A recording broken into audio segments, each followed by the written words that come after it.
اسرائیلی کابینہ نے غزہ پر مکمل فوجی کنٹرول کے متنازع منصوبے کی منظوری دے دی۔ تل ابیب اسرائیل کی سیاسی و سیکیورٹی کابینہ نے غزہ شہر پر فوجی کنٹرول حاصل کرنے کے منصوبے کی منظوری دے دی ہے، جس کا اعلان وزیر اعظم نتن یاہو کے حالیہ بیان کے چند گھنٹے بعد کیا گیا۔ رائٹرز کے مطابق نتن یاہو نے فاکس نیوز کو دیے گئے انٹرویو میں کہا تھا کہ اسرائیل پورے غزہ پر فوجی کنٹرول چاہتا ہے تاکہ حماس کو ختم کیا جا سکے۔ ان کے دفتر سے جاری بیان میں کہا گیا ہے کہ اسرائیلی فوج غزہ شہر پر کنٹرول حاصل کرنے کی تیاری کرے گی، جبکہ جنگی علاقوں سے باہر موجود شہریوں کو انسانی امداد فراہم کی جائے گی۔ غزہ شہر، جو شمالی پٹی میں واقع ہے، سب سے بڑا اور اہم ترین شہری علاقہ ہے۔ اسرائیلی کابینہ نے واضح کیا ہے کہ موجودہ حالات میں کسی بھی متبادل تجویز سے نہ تو حماس کو شکست دی جا سکتی ہے اور نہ ہی اسرائیلی یرغمالیوں کو واپس لایا جا سکتا ہے۔ سرکاری ذرائع کے مطابق سیکیورٹی کابینہ کی منظور کردہ اس قرارداد کو مکمل کابینہ کی منظوری درکار ہوگی، جو ممکنہ طور پر اتوار تک مل سکتی ہے۔ اس سے قبل فلسطینی مزاحمتی تنظیم حماس نے نتن یاہو کے بیان کی مذمت کرتے ہوئے کہا تھا کہ وہ غزہ میں نسل کشی اور جبری بے دخلی کا منصوبہ بنا رہے ہیں اور اپنے ذاتی مفادات کے لیے اسرائیلی یرغمالیوں کو بھی قربان کرنے کو تیار ہیں۔ حماس کا کہنا ہے کہ اسرائیلی جارحیت کا جواب بھرپور مزاحمت دیا جائے گا۔ 40 مارچ مؤخر حکومت اور ایم ڈبلیو ایم میں 7 نکاتی معاہدہ طے پا گیا۔ وفاقی وزیر مملکت برائے داخلہ Talal Chaudhry, governor Sindh, M W M اور ایم کیو ایم کی قیادت نے مشترکہ پریس کانفرنس میں تفصیلات سے آگاہ کیا۔ طلال چودھری، جو خصوصی طور پر وزیر اعظم شہباز شریف کی ہدایت پر کراچی پہنچے، نے کہا کہ زائرین کے پیدل سفر پر پابندی سیکیورٹی خدشات کے باعث عائد کی گئی تھی، جو ایک تکلیف دہ مگر ناگزیر فیصلہ تھا۔ گورنر سندھ نے بتایا کہ انہوں نے رات گئے زائرین سے ملاقات کی اور صورتحال کو وفاقی حکومت کے سامنے رکھا۔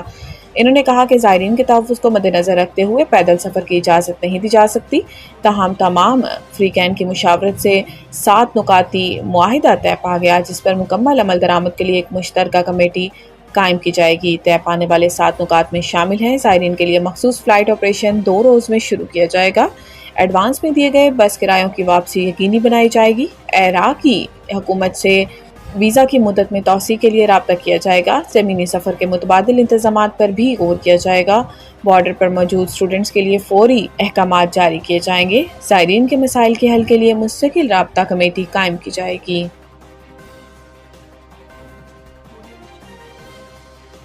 قوم کے ہیرو میجر طفیل محمد شہید نشان حیدر کو سلام۔ صدر اور وزیر اعظم کے پیغامات۔ صدر مملکت آصف علی زرداری اور وزیر اعظم محمد شہباز شریف نے پاکستان کے ہیرو میجر طفیل محمد شہید نشان حیدر کو ان کے 67ویں یوم شہادت پر زبردست خراج عقیدت پیش کیا۔ اپنے الگ الگ پیغامات میں دونوں رہنماؤں نے کہا کہ آج سے 67 برس قبل میجر طفیل محمد نے دشمن کے خلاف بہادری سے لڑتے ہوئے مادر وطن پر اپنی جان قربان کی۔ صدر مملکت نے کہا کہ پوری قوم میجر طفیل محمد شہید کی قربانی اور بہادری کو سلام پیش کرتی ہے۔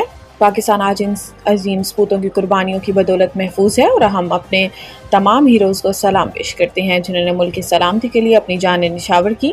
انہوں نے کہا کہ میجر طفیل محمد شہید کی قربانی قوم کے لیے مشعل راہ ہے اور ہم اپنے شہداء کی قربانیوں کو ہمیشہ یاد رکھیں گے۔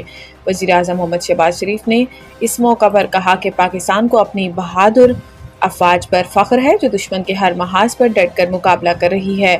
انہوں نے اس عزم کا اظہار کیا کہ قوم اپنے شہداء کی قربانی کو کبھی فراموش نہیں کرے گی اور ان کے نقش قدم پر چلتے ہوئے ملک کی حفاظت جاری رکھے گی۔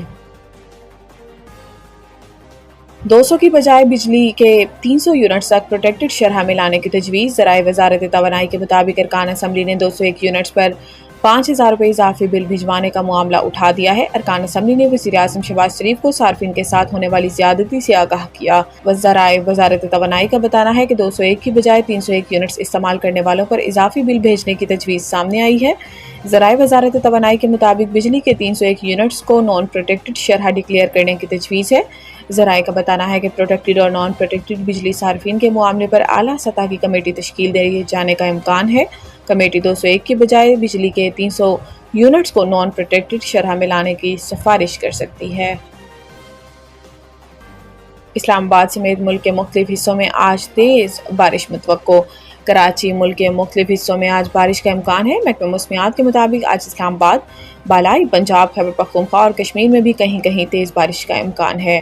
محکمہ موسمیات کا کہنا ہے کہ کراچی سمیت سندھ کے ساحلی علاقوں میں مطلع جزوی ابر آلود رہنے کے امکانات بھی ہیں اور چند مقامات پر ہلکی ہلکی بارش یا بوندہ کا امکان ہے۔ ترجمان پنجاب PTM میں پنجاب نے کہا ہے کہ آئندہ 24 گھنٹوں میں پنجاب کے بیشتر اضلاع میں بارش متوقع ہے۔ ترجمان PTM کے مطابق تربیلا، کالا باغ، چشمہ اور تونسا کے مقام پر پانی کا بہاؤ نارمل ہے۔ تربیلا ڈیم 96% اور منگلا ڈیم 62% تک بھر چکا ہے۔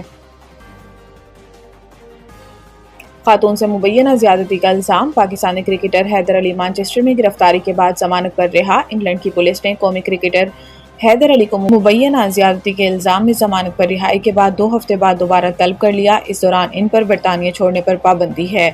یہ واقعہ پاکستان شاہینز کرکٹ ٹیم کے حالیہ دورہ انگلینڈ کے دوران پیش آیا۔ دوسری جانب پاکستان کرکٹ بورڈ نے کرکٹر حیدر علی کو معطل کر دیا ہے۔ PCB کے مطابق قومی ٹیم کے بلے باز حیدر علی مانچسٹر پولیس کے ایک کرمنل کیس میں شامل تفتیش ہے، جس کے باعث انہیں معطل کیا گیا۔ PCB کا کہنا ہے کہ حیدر علی کو قانونی معاونت فراہم کی جائے گی تاکہ ان کے حقوق کا تحفظ یقینی بنایا جا سکے۔ کیس کے نتائج سامنے آنے تک حیدر علی معطل رہیں گے۔ PCB کے مطابق قانونی کارروائی مکمل ہونے کے بعد انضباطی کارروائی پر غور ہوگا۔ قانونی کارروائی کے خاتمے تک پاکستان کرکٹ بورڈ مزید کوئی تفصیلات جاری نہیں کرے گا۔